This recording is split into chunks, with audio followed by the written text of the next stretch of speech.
What's up YouTube? My name is Chad. This is the Wisco Boater channel. Welcome back to another episode of Winter Maintenance on Thirsty Whale. This morning I'm going to work on getting the 4 anodes replaced. I'll show you their current condition and what the new ones look like. These are quite easy to replace. So just a quick video to show you the location of where they're at on Chris-Craft 381. Other ones might be a little bit different. Some of them do have anodes on the rudders themselves. My boat does not. So there's just one on each trim tab and one on each prop shaft. So get the camera turned around and show you the current condition and start replacing them.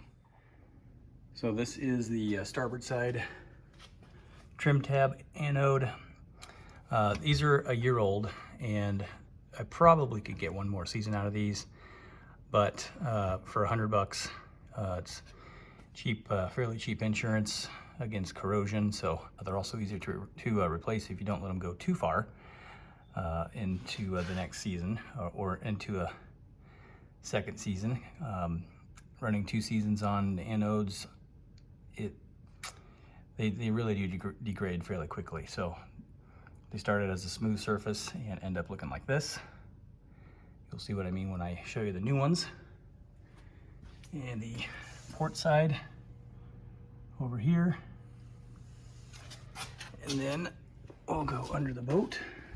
Here's the starboard side prop shaft anode, and you can see the other one is over there, and similar condition.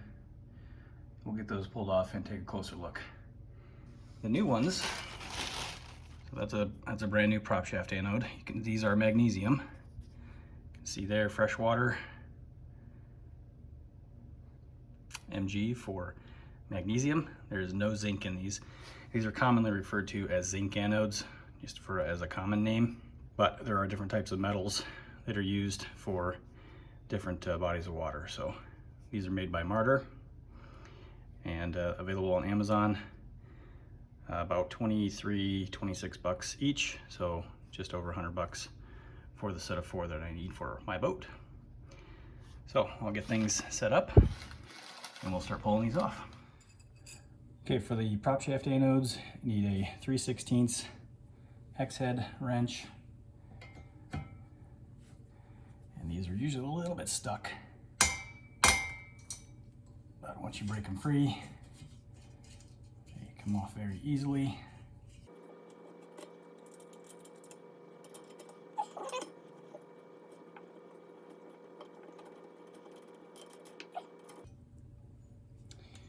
And yeah, they're coming in halves, so you can see the very pitted condition of these. Inside is still nice and smooth where I mounted on the prop shaft, but yeah, probably could have got another season out of these, but they're quite worn.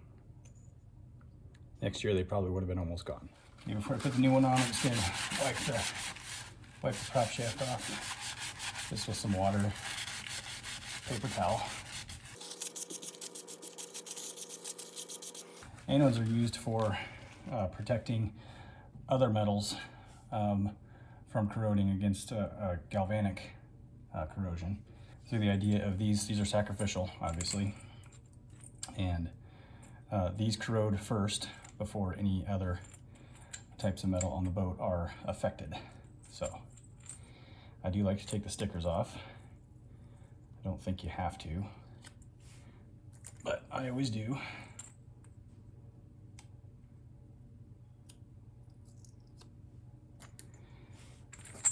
Looks better that way, even though no one will ever see these. Once the boat is in the water,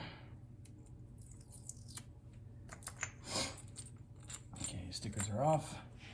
Now when I took them off, the clamshells were like this. I always rotate 90 degrees to put new ones on.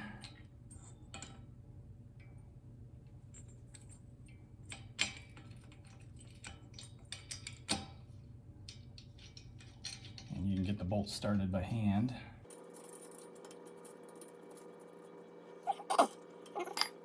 And then it's just a simple matter of tightening them up.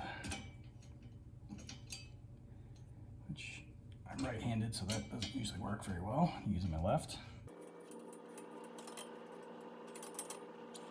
On the Catalina 381, these are 1.5" diameter prop shafts. So you'll want 1.5" diameter, inside diameter anodes. And you basically just tighten them to the limits of the tool you're using. There probably is a specific torque called out on these, but I've never had a problem doing it that way. All right, so you can see the nut is captive inside the anode. It's pressed into the anode, so you don't have to worry about losing the nut. And the bolts also have a stop built into them, so the bolt is not going to fall. You won't lose the bolt. Even if it came loose, the bolt should not come out. So, all right, that's replacing an anode on a prop shaft. Now let's go do the trim tab. Okay, here's the new anode for the trim tab. It's a saucer style anode, two halves. For this one, you will need a 1/4" hex wrench. Separate the two halves.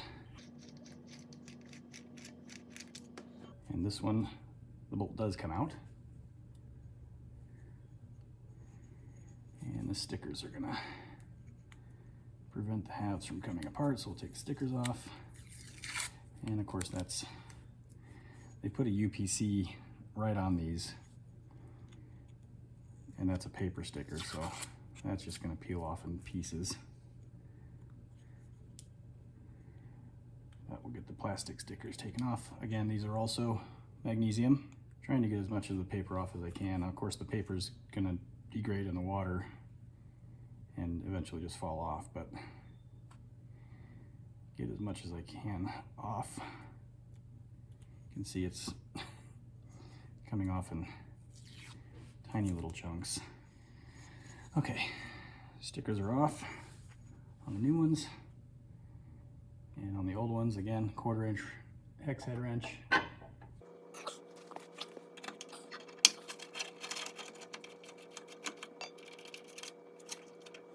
Okay, there's the top side. You've already seen that, but a little better view close up there. Bottom is a little bit stuck.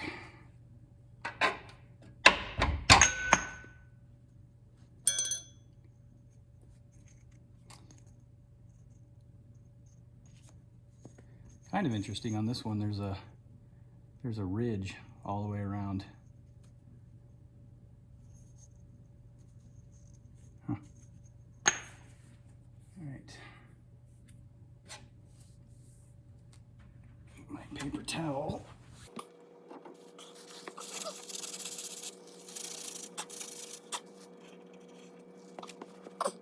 Okay, new bolt.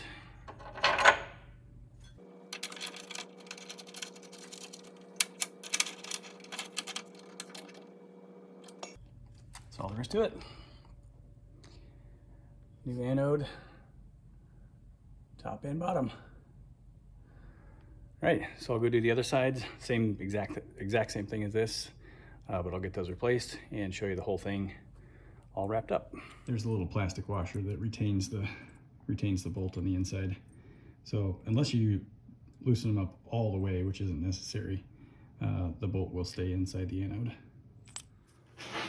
Okay, there is the port side anode replacement and the port side trim tab. And you've seen the starboard side already. So before I end this video, I'm going to walk around to a couple of the boats and just show you a couple of different types of anode locations on some different boats. This first one is a cruiser's. And you can see it does have the prop shaft anode on it. Does not have trim tab anodes. However, it does have a nice big anode right in the middle of the keel there. And interestingly enough, this is another Chris-Craft 381. No anodes on the prop shaft. No anodes on the rudders. No anodes on the trim tabs. So This guy's a friend of mine. I probably will mention that to him. Okay, so this boat here has anodes on the rudders, on both rudders. It also has 2 anodes on the rear of the transom. Yeah, again, that boat over there, anodes on the rudder, and a big one on the back of the transom. So depending on your boat, they can be in various locations. But if you have a boat that does not have anodes and your boat is in the water all the time, it's a good idea to put anodes on your boat. If you have a trailerable boat, most likely your anodes are just on the outboard engine or the inboard or the stern drive of an inboard outboard. But almost every boat that's in the water regularly will have anodes somewhere, either mounted on the hull itself or on the lower unit of an outboard or inboard outboard. I know I mentioned it once already, but a lot of times you'll hear these referred to as replacing your zincs. That's not always the case. Zinc anodes are a thing. I think they're typically used for saltwater applications or brackish water. If you're a freshwater boater, you want to use magnesium. So, hope you enjoyed this episode of the Wisco Boater channel. We'll see you next time. Happy boating, everybody.